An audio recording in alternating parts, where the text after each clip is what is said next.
Well, hello, everyone. Welcome back to the RIFF podcast, the podcast that discusses anything and everything concerning heavy music. I am your host, Travis, and today for this episode, I decided to take a break from my usual cocktail of orbiculture, spirit world, Lamb of God, trivium, alien weaponry, to check out this band that has been absolutely blowing up within the last I guess couple months, but like it's been a couple weeks since like most of the major music YouTubers upload videos on these guys. But there's this band floating around on social media called Angine de Poitrine. I believe is how you pronounce it. I'm not French, so I could be pronouncing that wrong, but that's probably the best you're going to get out of me. And their whole thing is that they're just a weird band. They're just a very eclectic band. And, I'm seeing this live performance of these two dudes dressed in these crazy outfits, covered in polka dots on everything. The drummer is going off. The guitar player, he has this double neck guitar and bass, and he's playing all these crazy bass lines and guitar riffs, and he's like dancing around his pedal board to create like these loops and stuff like that. And I was just like, okay, I gotta hear more of this stuff because because like my first reaction, which I'm sure was everybody's first reaction, is like, what the fuck is this? But then it's like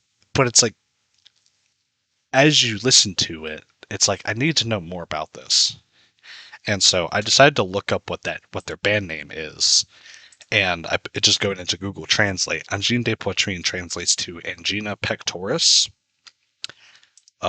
which I then looked that up because obviously I had no idea what that is.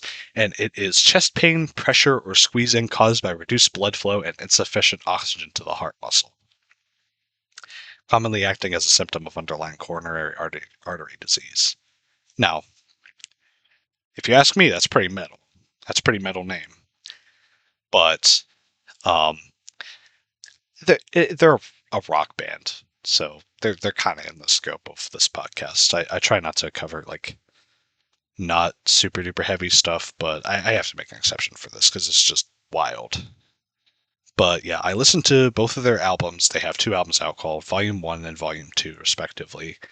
And something that I've noticed when I listen to these albums is that these two guys, they are anonymous. So we don't know their real names. Maybe some people do if they like uh, grew up around these guys or whatever. Because from what I understand, they've been active since 2019, but from what random comments on YouTube have been saying is that they have been playing together for way longer than that. So it's pretty interesting. Um, yeah, what I was going to say was that listening to both those albums, it dawned on me that like these guys listen to a ton of music and they take influence from so many genres. It's crazy. Like, and another thing that makes their music so interesting is that the guitar player plays a microtonal guitar. He has a double neck guitar. The bottom is a bass, the other is a guitar. And what microtonal instruments are is that normally a guitar has 22, sometimes 24 frets. Sometimes more than that if you're like into like virtuoso territory, like Steve Vai, Joe Satriani, players like that. Sometimes they have more than 24 frets on their guitars, but what a microtonal is that there's like notes like kind of randomly placed around the fretboard, and it's so that you can play notes that are in between the normal notes on a guitar. Like if I were to pick up my guitar now and play the fifth fret of the low E string, that's an A, okay. If I play fret number 6 on the low E string, that is A sharp. But on microtonal guitar, I could get a note in between those two notes. Very odd. It's not very common in like Western music. Like the only other band that I've heard of that uses those kind of instruments are King Gizzard and the Lizard Wizard, and I don't even really listen to those guys. So I don't know what their to the extent of the usage of those instruments are. So it kind of has this like disorienting quality to it, but it's also like so like infectious. Like it's just so interesting to me. And like I said, they listen to all. I can tell that they listen to all kinds of music, and that they have a ton of love and respect, because in one song you could have like a really laid back drum beat with a kind of a more chill bass line and then kind of like a pretty interesting guitar melody on it, and then like I'll skip towards the end of the song, and then there's like a part where it's like if the guitar just had like a little bit more distortion on it, it would be like a kick-ass metal riff. And like sometimes the drummer, like he's just locking down the groove, but then he starts playing a little faster, and it's kind of got like this punk rock energy to it. And it's just, their music is just all over the place and chaotic, but in a way that it's like, it's not like they're just throwing stuff at the wall. They took a lot of time to craft these songs, and it's really impressive watching them perform it live, because the guitar player also has this massive pedal board that he's like using, like he has like open toe socks or whatever. And he's like creating loops with like the bass lines and the guitar melodies that he's playing, and like he's dancing around those. And he, like, it's an performance art in and of itself. It's almost like musical theater in a way, because they got these crazy outfits on. They're playing all these intricate lines while the guitar player's walking around. He's like flipping switches on his pedals, creating new loops and new effects and stuff like that. And the drummer's just keeping this constant, just grooving the entire time. And I'm a musician, so I like notice all this stuff. Like I play guitar, so I know what kind of concentration and what kind of like dedication to the craft that it requires to be able to do this kind of stuff. And it's just insane. And it's really cool that these guys have blown up. But I kind of been thinking about it. It's like, why are these guys all of a sudden like blowing up out of nowhere? And I think part of it is because I saw a lot of people making this point already, but I kind of have like a differing opinion on it. A lot of people are saying like, oh, it's because of AI music. Like AI music is so generic and repetitive that people are yearning for something more eclectic and experimental and crazy. But like maybe because I'm not, I purposefully like I don't go out of my way to listen to AI generated stuff.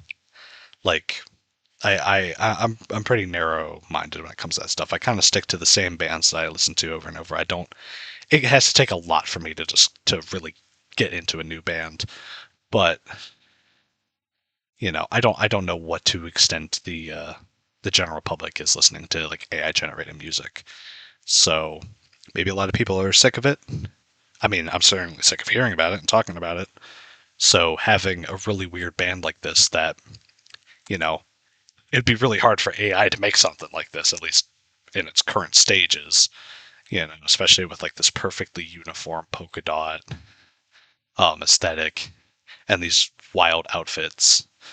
It's cool, it's neat, it's interesting, it's something beyond your traditional musical aesthetics, because like even like bands with even like heavy metal bands with masks and stuff like that, now it's like it's not necessarily outplayed, but it's not anything wild. It's not like when Mushroomhead and Slipknot first came out. It's not like when Guar first started playing. It's not like when Kiss started. People see a new masked band come out and they're just like, okay, whether they like the outfits or not, it's like, okay, this looks neat. Okay. And they kind of just move on and be like, okay, is the music actually good? But this is like the first masked outfit that I've heard of in a long time that's actually been like, whoa, what is this? Like, just not just in look, but in the music as well. So, yeah, that's been my little musical discovery, me trying to understand what the hell this Angine de POITRINE band is. From what I'm seeing, they're getting a lot of success. Um, they're now releasing their albums on vinyl, and I think they sold out already, which is really cool. I believe they're actually going on like their first proper like tour across like the United States and stuff like that, which is super duper cool. I don't know if I'll go see this live, because ultimately I don't think that this is something that I'm gonna like go out of my way to listen to a lot, because like I said, I'm pretty simple minded. Most of the like progressive music or experimental music I listen to is not that advanced. Like the stuff I listen to could be a lot weirder. Like the weirdest I'll go is maybe like Imperial Triumphant. But even then I have to be in a very special mood to listen to them. So yeah. This was a neat little rabbit hole to go down. Maybe I'll revisit their stuff at some point. If I was gonna recommend any particular songs to listen to. I just honestly just listen to their entire albums or watch their live performance on KEXP. That'll get you an idea of what the band's all about. Because, and another thing that I noticed when I was listening to other albums, all these songs flow really well into each other. So it kind of just, that, as you're listening to the album, it kind of feels like you're just like listening in on like a jam session of these guys. And it's pretty cool for that. I like it when albums do that. But in order to keep me from repeating myself, I think I'm going to end it there. I sincerely thank you all for listening. This is not a scripted video at all, if you could tell. Um, yeah, so I just wanted to get my thoughts out there about this band. And yeah, that's about it. See ya.